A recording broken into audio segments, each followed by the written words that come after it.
The History of the Black Legion, 13th Black Crusade, Chapter 3. The Omnicia filled the galaxy with mysteries so that we might learn from them, coming step by step closer to his perfect being. To ignore them, even in the face of war, is heresy. Archmagos Belisarius Call. For 10,000 standard years, the malevolent forces within the Eye of Terror threatened the galaxy, unleashing horrors upon the Imperium of man. Throughout this millennia-long assault, Cadia stood as a stalwart defender, a bastion fortified by the unwavering dedication and sacrifices of countless faithful souls. The exact number of valiant defenders who perished remains unknown, but their sacrifices stemmed the tide of traitors, heretics and demons, allowing 1,000 worlds to experience what little peace could be found in such a dark epoch. As the galaxy grew darker, and the Astronomican's light flickered like a dying candle, the Eye of Terror's malevolent energies surged outward. Abaddon the Despoiler, heir to the cursed legacy of Horus, unleashed the full might of his 13th Black Crusade. His fleet, echoing through nightmares from Medusa to Ultramar, targeted Cadia, the linchpin of the Imperium's defences. However, Cadia was prepared. Abaddon's campaign had been anticipated by mystics and strategists, and the fortresses of the Gate were fortified for the coming battle. The Leviathan warships of Imperial battle fleets prowled the depths of space.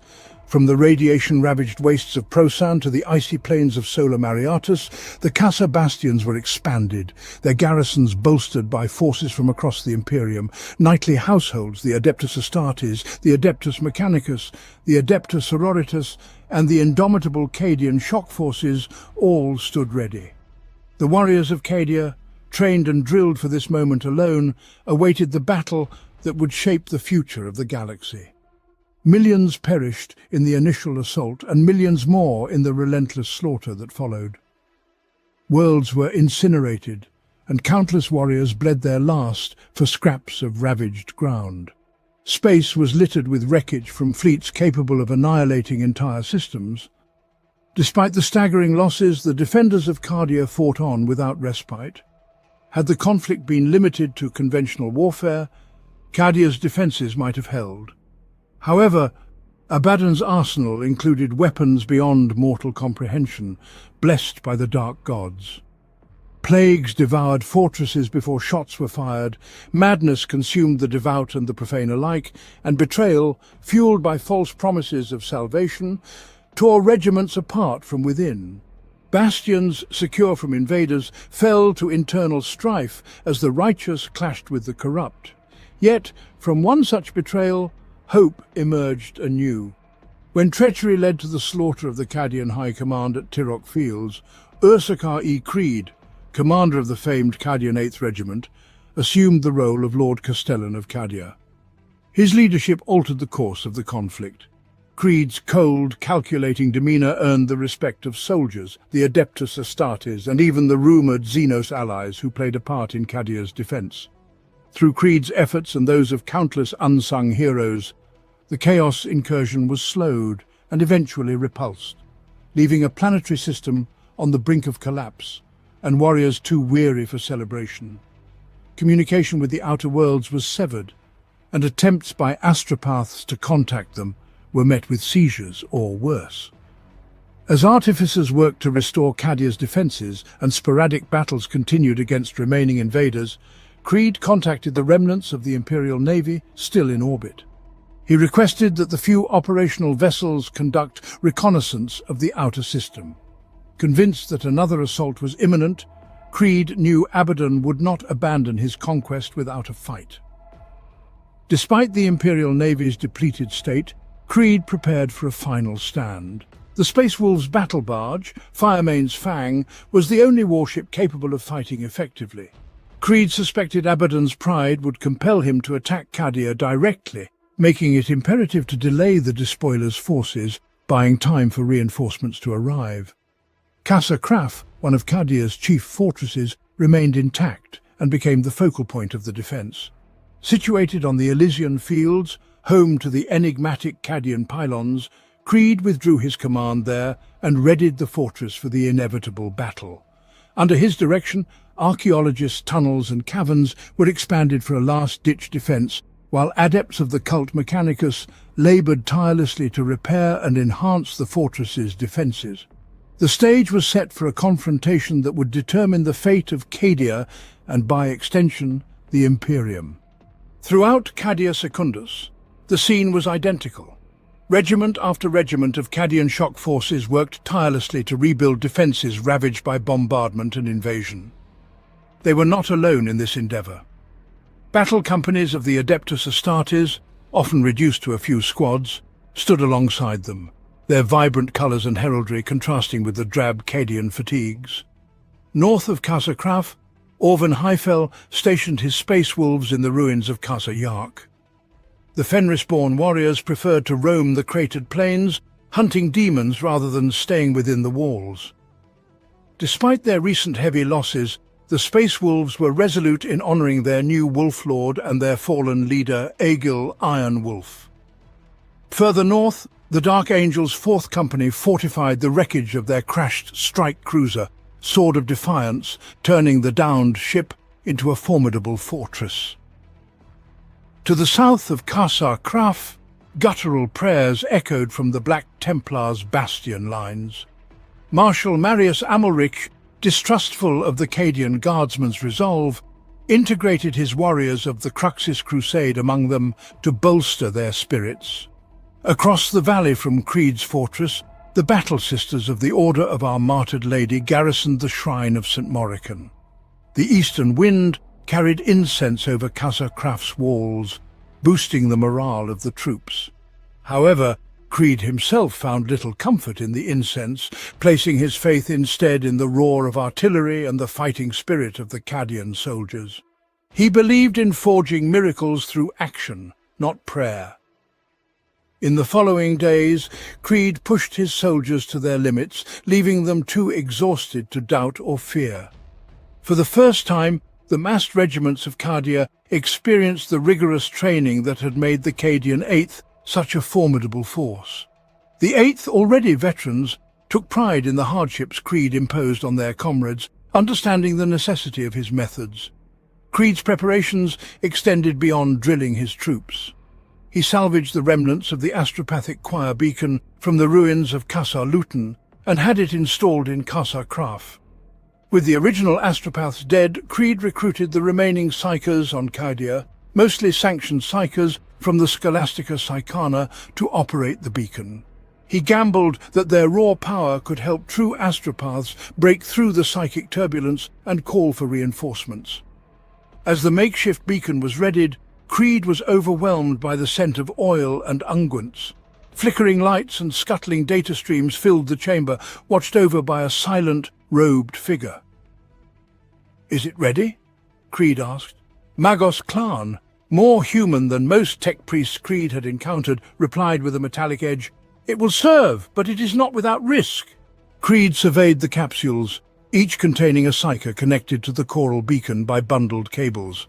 At the center, an astropath hung suspended from a web of cables and data lines. "Do you understand what is required?" The astropath's pallid flesh twitched, his rictus of pain giving way to a moment of stillness. "I do." Creed nodded and turned to the Magos. "Begin." Magos Klan hunched over the console, his mechadendrites working in concert with gauntleted hands.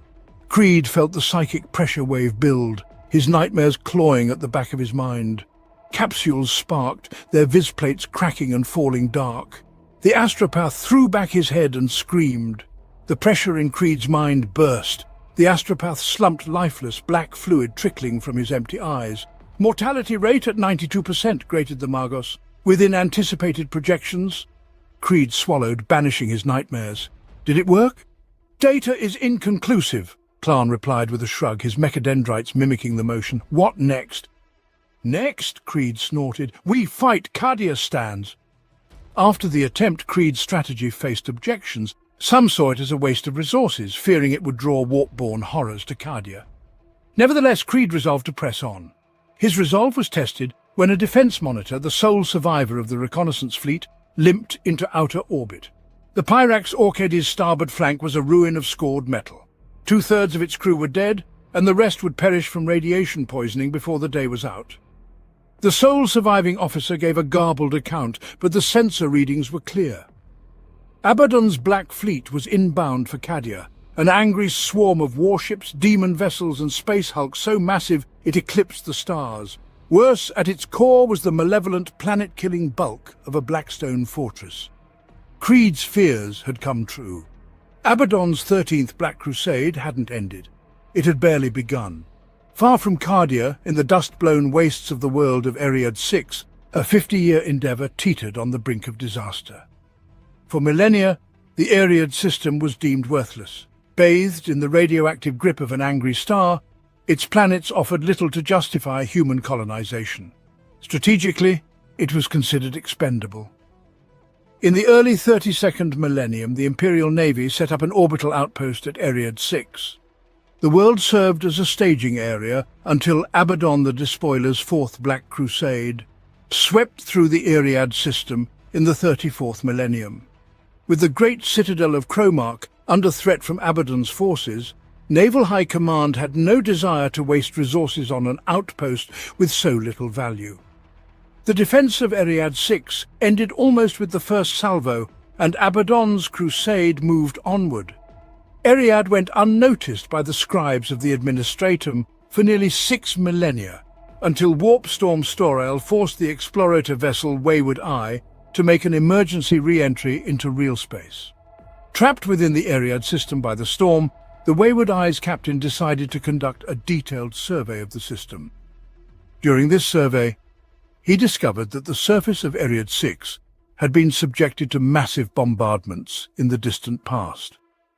Further investigations revealed technological fragments of unknown origin scattered across the northern continent, hinting at deeper secrets beneath the surface. It was unclear how these treasures had gone unnoticed during the Imperium's prior presence in the system, but the captain surmised that the bombardment itself must have revealed Eriad VI's secrets. Before the captain could complete his investigations, the warp storm cleared. Long overdue, the Wayward Eye submitted a report of its findings and left the Eriad system as uninhabited as when it had arrived. It would not remain so for long. In the following years, 2 fleets arrived at Eriad. The first was the Conclave Acquisitorius of Archmagos Belisarius Call. Having received the Wayward Eye's report en route to his original destination, Call diverted his fleet's mission to make orbit, eager to uncover the secrets hidden beneath Eriad VI's cratered surface. The ancient tech priest, having spent nearly 10 millennia in repetitive labours on Mars, could not resist the temptation of new discoveries. Establishing a compound in the artifact-rich fields of the northern continent, Call began the delicate work of retrieval and investigation. The recovered artifacts varied massively in size. Some were as small as a servo skull, while others dwarfed the Cataphren battle servitors standing guard at the dig site's perimeter. All were fused and cracked, revealing few clues to their original purpose. But the mysteries tantalized Call, and he resolved to dig deeper into Eriad's crust for answers. It was then that the Second Fleet arrived in the system. The newcomers, an Orc fleet under the brutish dominion of Big Mech Gangrick, were drawn by the engine signatures of Call's vessels. Gangrick had visions of seizing the Mechanicus ships to swell his own fleet. In this, his reach badly exceeded his grasp. Gangrick's ramshackle vessels were obliterated in a savage near-orbit battle, his crews escaping fiery demise only through a last-minute teleporter evacuation. Satisfied that the victory fell well within calculated parameters, Call returned his attention to his excavations. Gangrick's boys quickly adapted to Eriad VI's high-rad environment. More than that, they thrived. Spared the fury of orbital bombardment by roiling dust storms, they harried Call's compound. Each raid garnered wrecks and stolen technology to be pressed into service alongside the kill cruiser debris still raining down upon the Eriadan Badlands. Call's adepts saw only the sporadic nature of the raids and did not recognize the larger plan, chiefly because Gangrick had no fixed goal. The mech was unpredictable even by Orc standards. This was anathema to the rigorous, methodical warriors of the Omnicia. What they could not anticipate, they could not defeat. Time and again, Skitarii patrols found themselves ambushed and overrun. Iron Striders braved the dust storms to close in on Gangrek's outposts, only to discover that the lean-to buildings had been mined and their own staging bastions were under fire. Finally, Call tore his attention from his studies, taking direct command of the incipient disaster. Recognizing the need to set Gangrek an irresistible lure, he ordered the next supply drop to occur on the very edge of the compound. The mech's hunger for looted materiel had been the only constant in his inconstant war, and Call was determined to take whatever advantage he could. Thus, when Gangrek's boys stormed the landing fields, they discovered transport craft not bursting with supplies but with waiting Skitarii. The ensuing battle lasted well into the frozen Eriadan night, shooter fire and bellowed battle cries vying with the methodical volleys of Skitari rifles and the machine argo of electro-priests. Under Call's direct leadership, the warriors of the Adeptus Mechanicus won their first real victory since the Greenskins had come to Eriad 6. The Mechanicus compound held, though only by the slimmest of measures. The turning point came with Gangrek's fiery demise in the rays of Call's solar atomizer. But though the orcs withdrew, thousands more remained beyond the Ark fences. It was clear to the Archmagos that his hold on Eriad 6 was slipping. Weighing the probabilities, he regretfully decided to abandon his studies and return to the original mission that had brought him from Mars. He had indulged his curiosities for too long, imperiled the valuable cargo aboard his ship, and forgotten his obligations. Giving the evacuation order, Call descended into the tunnels one last time. Call ran a hand across the smooth black shard, if only he had more time. The deeper they delved into Eriad 6, the more complete were the fragments. Discovery could be mere solar days, hours away. No! Impatience would gain him nothing. Whatever treasures this planet held, they could wait. He could not risk leaving the relic aboard his Ark Mechanicus any longer. I will return. Now they would collapse the tunnels, sealing the Greenskins away from their prize. And on that glorious day of return, the orcs would quail before the Omnissiah's fury. Call turned to leave, but halted, uncertain. He swept his gaze around the cavern, his eye lenses clicking and whirring as they scoured the shadows. He was alone. And yet, instinct told him otherwise. More than instinct, was that the ghost of laughter? Reveal yourself. A shadow shifted. Call had the sense of a hooded woman, her featureless mask swirling like smoke. The recalibration came without conscious direction. Implants slid smoothly into war mode. Power flooded the circuits of the atomizer, the sensation like blood flow returning to a numbed limb. Binharic data flooded the empty tiers of Call's mind, divine algorithms seeking out the intruder's weaknesses. The intruder leaned closer. "Do you not remember me, Belisarius?" Call scoured the jumbled bibelots archived in his third consciousness. Fragments of memory and a name. Veilwalker. A data burst suddenly lit up his mind. She had come to him in his forge on Mars, where he had laboured so long at his sacred task. She had compelled him to venture forth, to take his precious cargo to its long-intended destination. "The time is now," she had whispered, and he had been unable to resist. How strange that until now he had forgotten that meeting. The Shadow Seer's mask settled, forming a countenance that Call hadn't seen for millennia. The likeness lingered for a moment, then dissolved into a vortex of dancing light. "If you are here to remind me once again of old promises, Xenos, then you have come too late. My ships are already preparing to depart as we speak," Call said. Veilwalker laughed. "The music of destiny is changing. The dancers must learn new steps or perish in the fading notes." Call stared at her blankly. "I am here to tell you to keep digging," said Silandri Veilwalker. Then, in a flicker of light, she was gone. The first alarm came from the bell of St. Gerstal. For millennia, it had sat in silence upon its pedestal, content to rest in the vast collection of artifacts possessed by Trazin the Infinite. Then, on an otherwise unremarkable day in the unchanging hallways of Solemnas, the bell began chiming with increasing force, defying the stasis vault housing it. The first doleful note split the vaulted ceiling of the bell's chamber, releasing a flood of coolant that instantly dissolved the last examples of Uliak's sand sculpture in existence. The second note triggered a logic cascade within Solemnace's master program, causing it to command every Necron warrior legion to return to stasis sleep. By the third chime, the reverberations were so destructive that even the composite alloys of Necron flesh couldn't withstand them. Trazyn lost 5 surrogate bodies in his desperate attempts to silence it. After the 13th chime, as the collateral damage outpaced the Canoptech custodian's ability to contain it, the bell of St. Gerstal finally fell silent. Trazyn, pausing only to cast the contraption into the depths of the webway, hoping it would bedevil the Eldari as much as it had inconvenienced him, pondered its meaning. Leaving Solemnas, Trazyn headed to Thanatos, crown world of the Necron Ursarkar dynasty and home to the wonders of the celestial orrery. His welcome was less than warm, partly due to a misunderstanding over the Ursarkar glyph of dominance, which had gone missing during a prior visit. However, after striking bargains and making promises, Trazyn gained access to the orrery itself, albeit under the watchful eyes of Ursarkar lich guards. Stepping into the whirling sphere of living metal and holographic light, Trazyn noticed something was amiss. The intricate webs that formed the orrery were underlit by a crimson stain.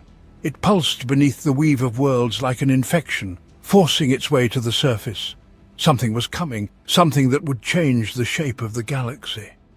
Thus far, it had gone unnoticed, but nothing could hide from the celestial orrery, a perfect reflection of the galaxy. Trazyn realized the Ursarkar had known about the rising corruption for centuries, perhaps even millennia, but had made no move to combat it. They couldn't, for inaction was the price of custodianship. But Trazyn had no such restraint. He acknowledged no master save his own amusement. He could act if he chose. After untold millennia, the idea of playing at selflessness had some appeal. But where to begin? Where was the source of the corruption? Trazyn lost track of time studying the orrery's pathways, searching for the source of the galaxy's woes. At last he found it, far to the galactic northwest, bordering the Eye of Terror. In the orrery, that world was catalogued as a string of trinary data, whose details Trazyn deliberately forgot. To the Imperium, it was known as Cardia. Trazyn could not recall setting foot there, not in all his travels. To his understanding, it was a drab, grey world of interest only to the bellicose. On the other hand, if the role of saviour grew tiring, Cardia would surely offer opportunities to expand his collection. The door shuddered and hissed open. Water crystals formed on the pockmarked metal of Trazyn's body. He didn't need to examine the status panel to know that phalanxes ZX-48 through ZX-128 wouldn't marshal for battle any time soon. They were frozen solid, just like all the others. "Why did I ever bring that wretched bell here?" Trazyn muttered, even though he knew exactly why he'd done so. The Shrine World's guardians had been desperate to keep the bell of St. Gerstal, just as the Black Legion had been to destroy it. Thousands of lives had been cast into oblivion in pursuit of one singular artifact, and all for nothing, as it turned out. That story alone had made it worth preserving, or so Trazyn had originally thought. Now, with half his stasis vaults collapsed or ankle-deep in coolant, and his legions frozen at the command of Solemnace's damaged master program, Trazyn keyed the release. The door jerked closed. He couldn't make the journey undefended. Cardia was a near-permanent war zone, and he'd not survived the endless eons since biotransference by taking unnecessary risks. Perhaps one of his peers would lend him a phalanx or two. Imhotep of the Sautek, perhaps? No, not after Samono. Now Trazyn realized he didn't have any peers left who wouldn't turn him down outright or use the opportunity to assassinate him. Then, perhaps one of his contacts within the Imperium itself? No, they were too parochial. There had been that one Inquisitor. A shame what had happened to her, but humans took such delight in killing one another. No, sadly, Valeria would be of no assistance, but maybe she held the key, or at least invited a certain sardonic justice.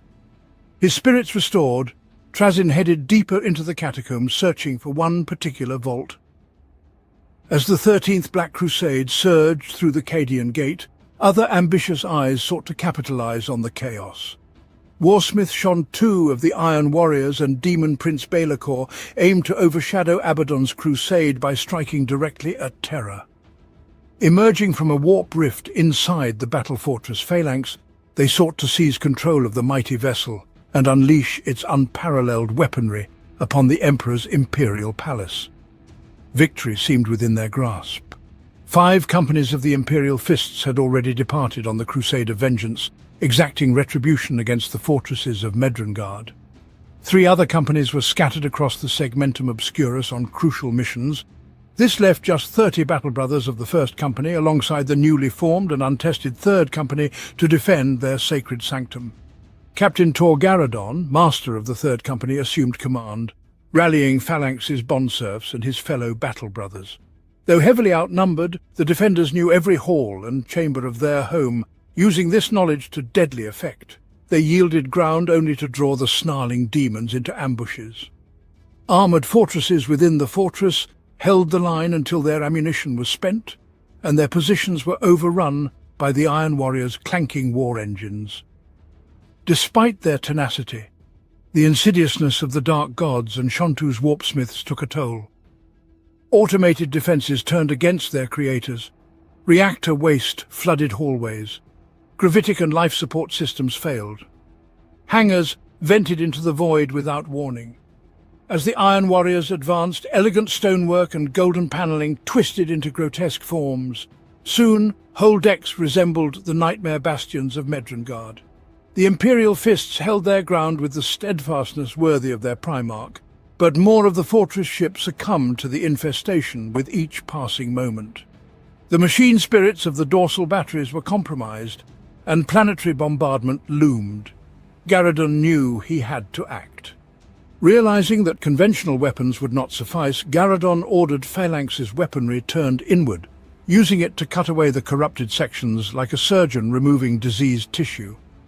Despite the personal toll, he knew it was necessary. Fully 1/10 of Phalanx's mass was obliterated or cut free to burn up in Terra's atmosphere. This drastic measure shattered the machine virus's hold, allowing Garadon to set Phalanx adrift into the tides of the Immaterium, denying it to the ruinous powers. With the immediate threat neutralized, Garadon rallied his battle brothers to eradicate the last remnants of Shontu's forces. However, Garadon underestimated his foes. While many Iron Warriors perished during the excision, Be'lakor's demons intensified their assault once Phalanx entered the warp. Though Shontu met his end beneath the vengeful power fists of Terminator Squad Furan, it did little to change Phalanx's dire situation.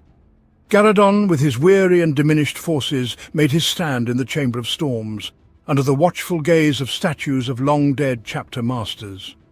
The golden cloth of the Third Company's banner unfurled defiantly, as Be'lakor's mocking laughter echoed around the chamber. The defenders gave no ground. Bolter fire clashed with demon screams and blasphemous curses. Hellfire blackened the walls, shriveling souls of the fallen. Be'lakor recklessly spent his forces, driven by malice and disappointment, knowing that his quest to outshine Abaddon's glories had failed. Confident in the warp's ability to replenish his ranks, he underestimated the unexpected. Not all entities in the Immaterium serve chaos. As Be'lakor entered the fray, spectral battle brothers of the Legion of the Damned joined the battle. Their spirit fires consumed demons, and no matter how Be'lakor pleaded with his Dark Masters, his ranks were not renewed. Caught between the Sons of Dawn and the Legion's sepulchral warriors, the demons' grip on Phalanx slackened. The Chamber of Storms, once the site of a last stand, became the stage for a great victory. Be'lakor, his flesh rent and pummeled by Garadon's power fist, cast himself into the void beyond Phalanx's Geller field. The fortress was saved. As Phalanx's crew struggled to regain control, Garadon assessed the cost. 1/10 of the fortress was lost, including many weapons emplacements, launch bays, and void shield projectors. The crew was at half strength. Of Garadon's Third Company, the Sentinels of Terra, only 48 battle brothers survived. Sergeant Furan's demi-company of the First had only 15 Astartes left, yet the victory, though costly, was theirs. Unusually, the Legion of the Damned did not vanish after the battle. They stood silent vigil in the Chamber of Storms, their presence chilling the air even as warp fire crackled across their armor. Garadon did not question the cadaverous sergeant at their head, sensing they awaited something. Commodore Treveau, Phalanx's senior surviving officer, recommended returning to Terra or heading to Mars for repairs. Garradon agreed but felt fate had other plans. Librarians intercepted a garbled distress signal from Cadia. Despite objections, Garradon insisted Phalanx respond. The fortress's duty was to the Imperium, and Cadia's importance was undeniable. Setting course, Phalanx's plasma drives fired anew, ploughing a path through the Immaterium. As the fortress sped towards its new mission, Garradon noticed a flicker of fire in the shadows, and the Legion sergeant seemed to nod in approval. At an unseen signal, bright sparks marred the brooding silhouettes of the Black Fleet. With a thunderous roar, the first bombardment wave hammered past the descending dropships, harbingers of death for the slaughter to come. The bedrock of Cadia Secundus, already battered from the initial invasion by the forces of chaos, churned anew beneath a storm of macrocannons, melter torpedoes, and hellfire. Void shields buckled under the relentless assault, sky shields crackled. Some held, others collapsed in bursts of brilliant light, with secondary explosions following closely as the barrage swept the stones behind Clean of Life. Outbound fire blazed from the bastions of Casa Kraf, the fortress's defense lasers and skyfire batteries scouring the heavens for incoming dropships. Most fired blindly, but accuracy mattered little. The despoiler's forces swarmed like flies to a feast. West of Casa Kraf, the macro batteries of Kazastark roared one last time, the bellow of the guns consumed by a deafening thundercrack as a melter torpedo pierced the subterranean magazine. To the north, the wreck of the Sword of Defiance unleashed a broadside into the skies, destroying a skull-proud dropship and sending its Helldrake escorts pinwheeling away. Valkyrie gunships of Clavin Strecker's howling 119th Regiment screamed into pre-arranged clear-fire corridors between salvos, then broke away across the furious skies, braving fire and counterfire as they hunted their prey. Across the redoubts of Cadia Secundus, anxious hearts prayed that the foe's nerve would break, that the siege would be won in the skies and not upon the walls of Casa Kraf and its outliers. Such hope was in vain. The dropships were too many, and the defences too few. The southernmost spur of Casa Kraf's martyr's rampart shattered as its void shields failed. Fresh salvos exploited the weakness, unseating guns the size of hab blocks and burying hundreds beneath charred rubble. Creed saw the destruction and sent orders for the survivors to withdraw. Casa Kraf yet had 3 unbreached and thinly defended curtain walls around its central keep. There was no sense in losing lives in a wasteland when fortifications cried out for defenders. At once, the Cadian defenders abandoned the martyr's rampart, risking the bombardment's fury to reach the comparative shelter of Casa Kraf. Fortune abandoned hundreds in that hour. Soon, the churned field between the southern rampart and first curtain wall was a field of smouldering wrecks and scorched corpses. But for every stalwart soul who perished, another 4 reached the outer curtain. Officers bellowed instructions, and the survivors rallied to fresh defences. Only the Black Templars made no move to retreat. Marshal Amalric spat on Creed's orders. He had chosen his ground and would defend it to the last. As the dropships closed for final approach, their Helldrake escorts peeled away, strafing the ramparts of Casa Kraf and the makeshift redoubts of the Shrine of St. Morican. A new sound filled the air, a shrill wail, like sinners burning in the fires of damnation, but multiplied 10,000 times over. Seconds later, the first Dreadclaw slammed onto the walls of Casa Kraf. Ramps crashed down, disgorging warriors of the Word-Bearers and the Alpha Legion into the heart of Creed's defences.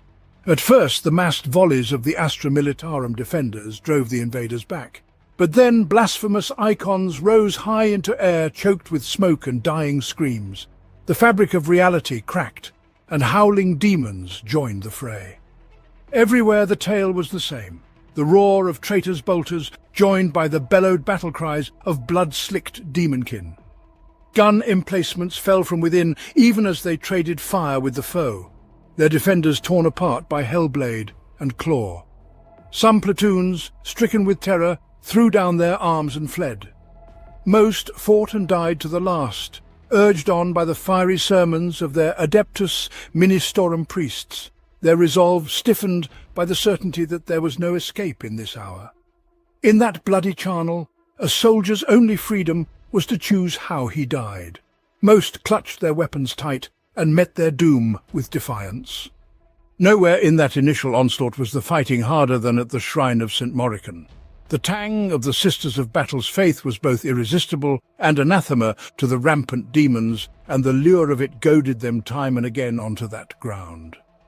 But alone, perhaps, of those who fought that day, the order of our martyred lady never wavered, never took a backward step. Under the twin gazes of Canonesses Genevieve and Eleanor, they met the yowling horde with bolter and holy flame, driving all taint from the walls of the shrine. For those who watched the embattled walls of Casa Craf, it seemed that the smoke spume of war found no purchase on the shrine of St. Morican, driven back by the golden light dancing about its spires. To the east, the first landing craft touched down in the cratered valleys. Demon-possessed war engines rumbled across the broken ground, driving hard for Casa Craf's eastern curtain walls. Battle cannons roared from concealed emplacements as the tanks of the Cadian 252nd opened fire. The Black Legion's spearhead disintegrated in a tangled mass of metal and corrupted flesh. But theirs was a tide without end. Chaos Bane blades rumbled on, their treads crushing the wreckage of their forerunners, their shells hammering at the curtain wall. With a mighty rumble, the eastern outer wall partially collapsed, the rubble crushing 3 squadrons of Lehman Russ tanks. Their growling engines drowning out the roars of victory, a swarm of skull-bedecked Chaos Rhinos broke cover from behind the mighty Bane blades and drove hard for the newly formed breach.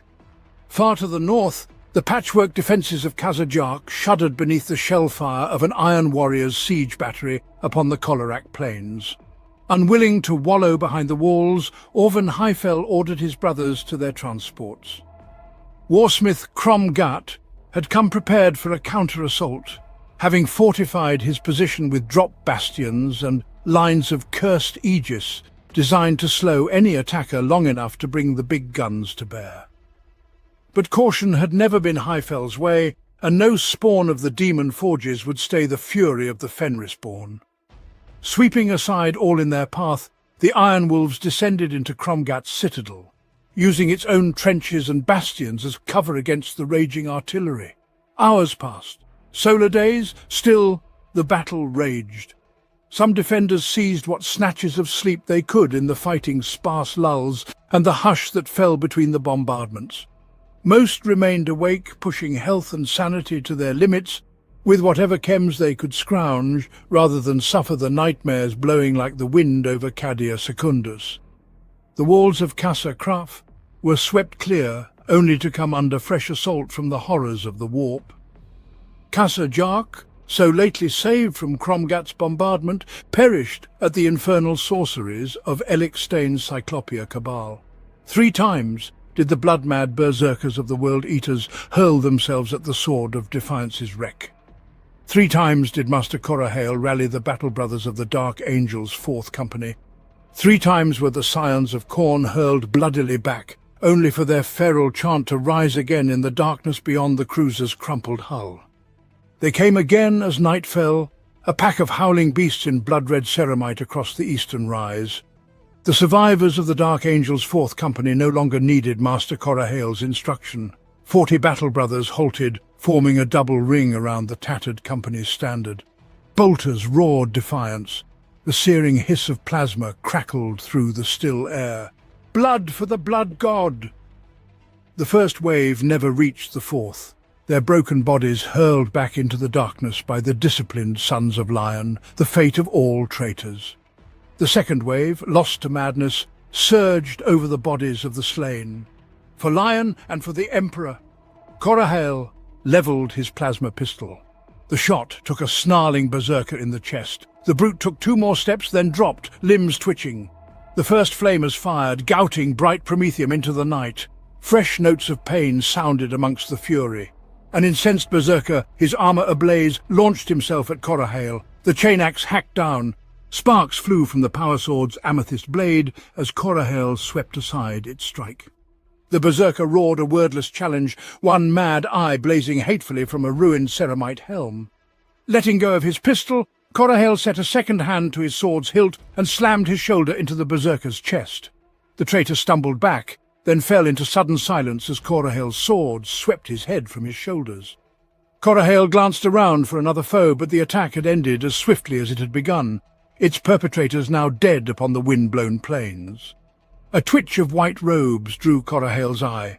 Apothecary Caraphon, moving with customary solemnity, recovering the gene seed from the slain. Corahale gazed down at the headless berserker, just one corpse among dozens. Even after 200 standard years of service, he could not fathom why such warriors abandoned discipline as readily as they'd cast aside their loyalty. Discipline won battles, discipline and duty. But then, indiscipline was a plague all its own. There were plenty among the Adeptus Astartes who bore its curse, who took trophies to assuage their pride, who rejoiced in tallying those they had slain. Corahale retrieved his pistol and triggered his comms. Report condition. His sergeants sent in their casualty reports, Corahale's mood darkening with each one. Another 3 battle brothers slain. It was little consolation that the 4th had reaped a far greater tally than it had suffered. They were being bled to death by traitors without number. 50 battle brothers had set out from the wreck of the sword. Now fewer than 40 remained, and they had covered barely a third of the distance to the walls of Casakraf. But what choice was there? The 4th would march on to its last, if need be. "Brother Caraphon, is your duty done?" asked Corahale. "They are with me?" Corahale approved of Caraphon's choice of words. No brother was truly lost if their precious gene seed was recovered. "Then we keep—" There was a wail of tortured metal and the thunder of cannon fire. Autocannon shells stitched a furrow in the dirt towards Corahale, further mangling the bodies of the slain. He threw himself aside, shoulder crunching against rock as he rolled clear, fragments of red-hot stone pattering off his armor. Above, the Helldrake pulled out of its near-vertical dive and climbed away in preparation for another run. "Bring it down!" Corahale bellowed. "Bring it down!" His brothers knew their duty. Plumes of white smoke gouted from missile tubes as Squad Clarion's devastators engaged the new threat. One missile lost lock almost immediately and spiraled away into the night. The second detonated against the demon engine's port side wing in a spray of fire and ichor. As the Helldrake reached apogee, the wing tore away. Its climb became a cacophonous dive, ending in a thunderous crump amidst the distant hills. But Corahale found no cause for celebration. Brother Caraphon lay motionless in the dirt, his armor rent and his reductor a bloody, mangled mess. The slain of the 4th were now truly lost, and the chapter forever diminished. "Traitor contacts to the north." Corahale dragged his gaze northwards at Sergeant Aramal's shout.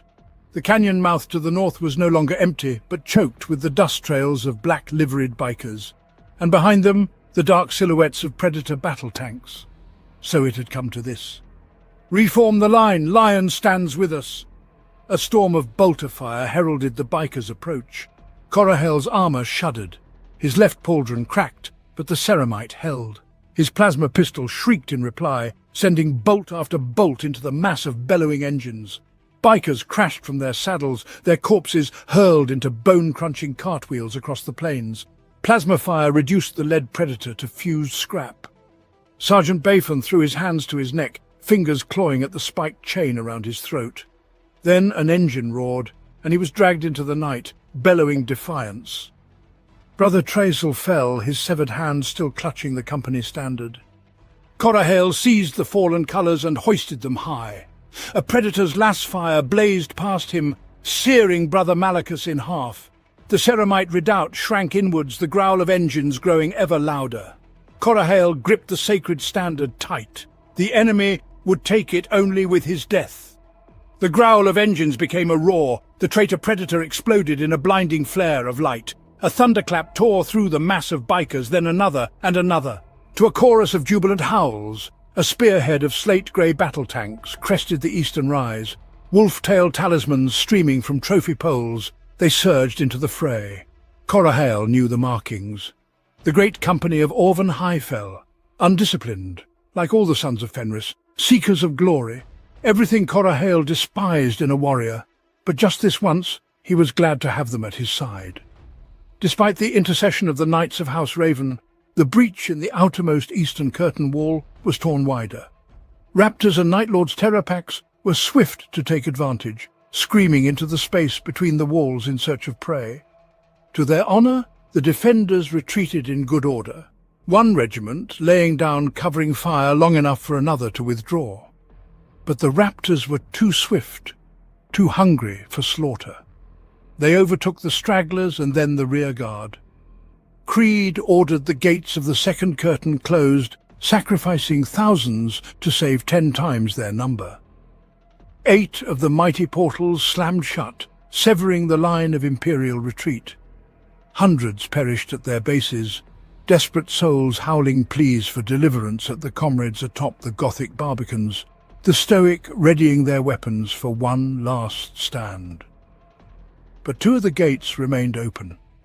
In the east, the barbican's commander held the gate too long. So desperate was he to preserve each and every soul who clamoured for the safety of his fortifications. As the gates at last rumbled closed, hellbrutes hurled themselves forward, holding the passage open through the strength of their demon-forged sinew. Desperate fire rained down from the barbican's crest. The hellbrutes roared and fell, power scourges thrashing as vile life left them, but their sacrifice had bought time for a vast warband of possessed to slip beyond the gates. Who knows what the cursed warriors would have wrought if not for the joint sacrifice of the Nova Marines' 2nd Company and the Cadian 403rd Regiment, who held that demonic onslaught in the shadow of the Joris Redoubt long enough for the massed battle tanks of the Cadian 185th to pound the traitors to bloody ruin. Scarce 100 conscripts of the 403rd survived, and the last Nova Marine succumbed to his wounds before the echoes of battle cannon fire faded away. In the west, the gate mechanisms failed, eaten away by a decay that sprang from no earthly cause. The Barbican's commander ordered the 113th Death's Head's Baneblade Company to plug the gap with their armoured bulk. But he was an age too late. A swarm of chaos cultists, inured to pain by their heresy and the service of the plague god, hurled themselves into the flesh-shredding storm. And they kept coming by the hundreds, by the thousands. Heavy bolters overheated, autocannons ran dry, the weapons of war unable to keep pace with a horde uncaring of blood and pain. Only when the last cultist perished did the Black Legion advance amidst the carnage, a tide of hatred far beyond the weary defenders' ability to stem. The west gate fell, and with it the second curtain wall was lost. "The gates are sealed, Lord Castellan." Creed dismissed the lieutenant with a wave from the topographic hologrid, the only source of light in the dim bunker. He didn't know the man's name. It seemed futile to learn it when neither expected to live long enough to make it worthwhile. 6 solar months, that was always the joke in the 8th. Survive 6 months under General Creed's command, and he would trouble himself to learn your name. The siege was failing as expected, but Creed knew Abaddon's pride would cost him dearly as he sought to crush Cadia once and for all. Yet, in this regard, were the two so different? Pride had kept Abaddon from bypassing Cadia and Creed from yielding despite insurmountable odds. Then there was the matter of the null array, hidden beneath the command bastion. Whoever had stabilized it had bought Cadia these precious days. But who and why? Margos' clan either didn't know or wouldn't say. Kazakin search parties had scoured the tunnels to no avail. Creed felt grateful, but knowing some outside force had free rein in his fortress made his skin crawl. Faith of any kind no longer came easily to him. Kell understood, of course, but the others? No matter. Hope was a self-sustaining fire. Maintain the illusion long enough and it would become the truth. Maybe, just maybe, Cadia would defy the despoiler one more time. Creed turned away from the hologrid. "Lieutenant, what's your name?" The young man looked surprised and a bit worried. "Cormachan, sir, of the 88th? Creed nodded. "Walk with me, Cormachan. It's past time I saw this battle with my own eyes." The 7th solar day of the siege of Cadia Secundus opened with a new bombardment. Too long had the Sword of Defiance stood vigil over Casa Craft's northern flank. The invaders now aimed to silence its guns once and for all. Shell after shell rained down, pulverizing the downed cruiser and unseating its remaining guns. Even then, Corahel would have held firm, for no scion of Caliban yields ground willingly. But this was no ordinary bombardment. It hailed from the diseased bulk of the Terminus Est, Typhus's flagship. Each shell that burst amidst the sword's hallowed halls brought with it unspeakable contagion, diseases potent enough to take root even in the augmented flesh of the Adeptus Astartes. With his brothers liquefying inside their armour, Corahel had no choice but to abandon the sword of defiance. Alas, the plains still teemed with world-eaters, hungry to spill lion's blood. Faith burned bright at the shrine of St. Moricon, but mortal might grew ever shorter in supply. That outpost alone had seen unremitting assault since the siege began, and all inside were bone-weary. The basilica had withstood assaults it was never meant to face, but even blessed redoubts have breaking points. For the shrine of St. Moricon, that point came with the arrival of 3 Lords of Skulls, unleashed from Abaddon's demon forges to crush the beacon of faith. Warp-crafted cannons belched and roared, drenching the basilica's stones in boiling blood. Scores of battle-sisters boiled alive in their armour, dozens more were swept away. The demon engines ground on, bones and rubble crushed to dust beneath their tracks. Canoness Genevieve led the counter-assault, her sword raised high as the fury of her seraphim cut through demons so the Adeptus Sororitas Retributors could bring down the behemoths. Melter beams converged, destroying the lead demon engine's heart. With a thunderous clap, the Lord of Skulls reactor went critical, consuming one of its dark brothers and the entire northeastern corner of the shrine. The basilica's walls split apart, arches that had stood for millennia crumbling into ruin. As the wounded Genevieve was carried away to the Hospitallers, Canoness Eleanor prepared for retreat. On the Colorac plains, the Space Wolves at last won their mighty victory against Cromgat. After days of brutal trench warfare, the warsmith was torn apart, his body cast into the fires of his once proud citadel. The price had been high. Half of the Iron Wolves lay dead, and the Land Raider Iron Fist would never see another battlefield. Yet even as the sons of Fenris roared their victory, their scouts sighted new foes advancing from the Gehennis Ridge, the Chaos Titans of the Legio Volcanum. Hyfel burned to test himself against the newfound enemy, but the wisdom of his trusted wolf-guard Olaf Ironhide prevailed.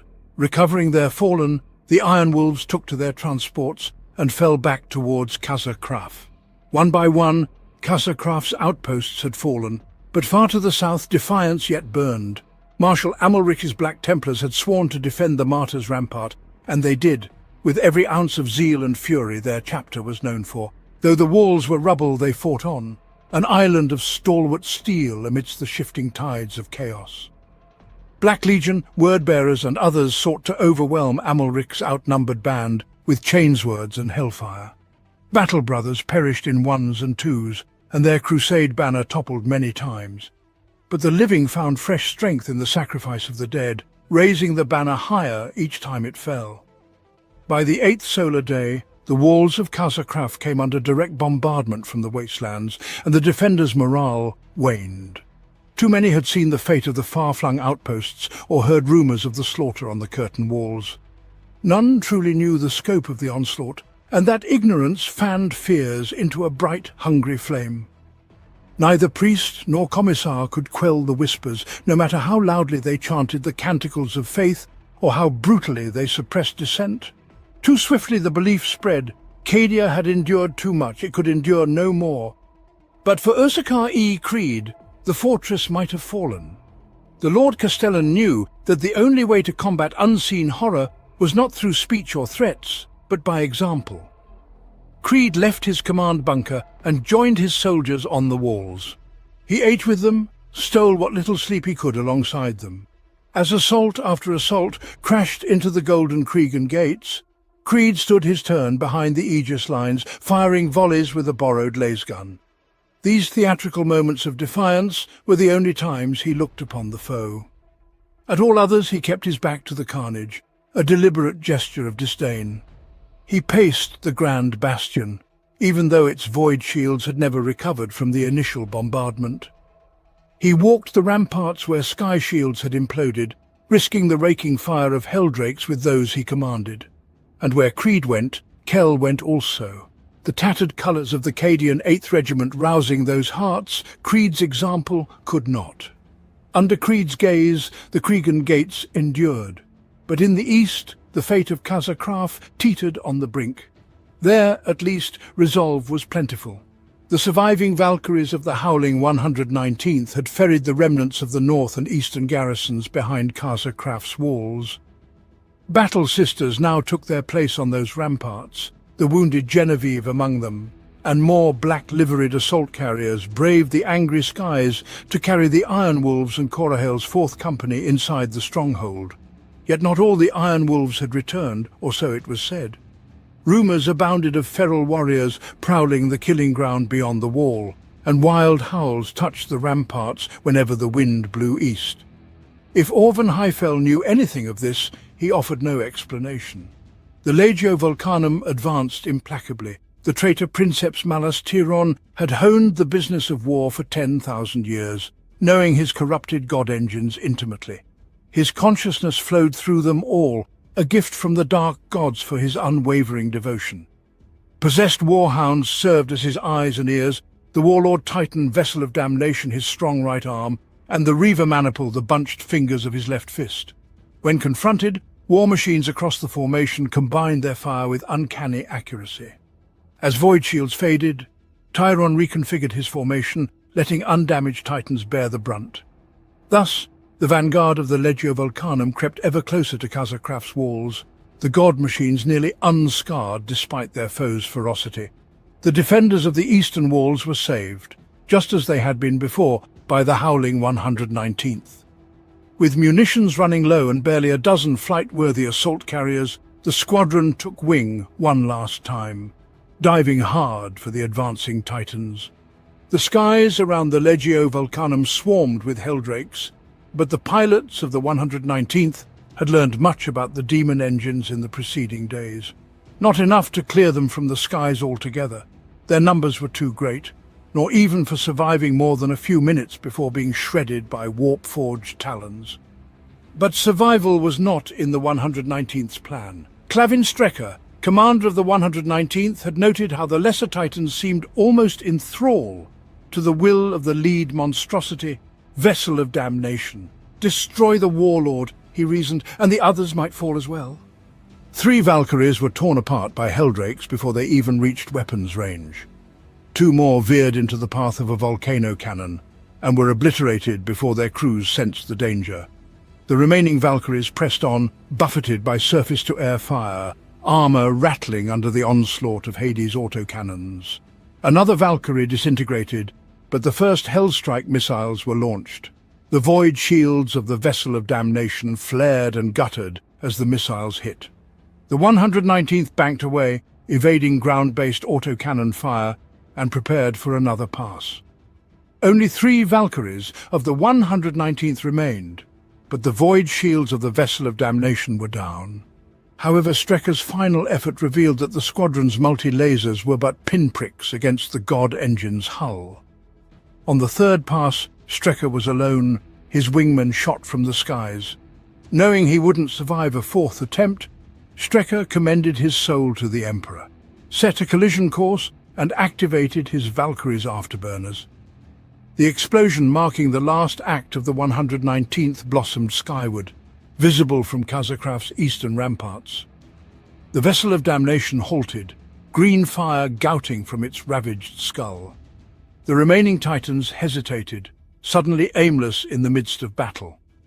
1 warhound stood still long enough for macro-cannon batteries to target and blow it to scrap. Cheers rang out, but quickly faded as the god engines of the Legio Vulcanum resumed their advance. Only the Vessel of Damnation remained immobile, its helm lost in belching smoke. A black thunderbolt descended from the skies. The defenders' cheers died as the battle's architect finally took a personal hand in its prosecution. This was not the despoiler himself, but his lieutenant, the demon prince Urkanthos, commander of the Black Fleet and scourgemaster of the Hounds of Abaddon. Urkanthos was tasked with ensuring Cadia's destruction. With Abaddon's patience nearing its end, Urkanthos sought to deliver victory swiftly. As the black miasma of the traitor's teleport beams faded, a great howl arose among the mangled bodies beneath the golden Cregan gates. Ursarkar spread his wings wide, and the hounds of Abaddon charged the gates. Behind them, a fresh wave of demon engines, warp-spawned weapons, unleashed death upon the battlements. The hounds surged up the bloody ground, trampling the dead from both sides, indifferent to the defenders' fire. Their war cry was a booming roar, more like a beast's growl than human speech. Blood! Blood! Blood! Macro cannon shells exploded amidst their ranks, hurling broken bodies down the corpse-littered hills. Still, the hounds advanced. Blood! Blood! Blood! Creed barked orders from atop the Barbican, and the approach blazed brilliant with lasfire. Still, the hounds advanced. Blood! Blood! Blood! On cue, a new bombardment began. The vessels of the Black Fleet pounded the approach to the Cregan gates, indifferent to their dark brothers' lives. Tortured sky shields flared and died. Defenders were hurled into the abyss or cast from their shattered strongholds. Traitors perished too, slain by their own warship's capricious fury. But still, the hounds advanced. Inch by inch, Ursarkar gained ground, finally reaching the unsullied base of the Cregan gates. The hounds ignored wounds that would have felled lesser men. They shrugged off the burning promethium that set their flesh ablaze. They sought nothing less than victory. Victory for Abaddon, Warmaster of the Eye of Terror, and blood for the Lord of Battles. Charges were set, and the Cregan gates, weakened by 8 solar days of bombardment from starships and artillery fire, finally shattered. With a triumphant roar, Ursarkar swept into Ursarkar, the hounds of Abaddon hard on his heels.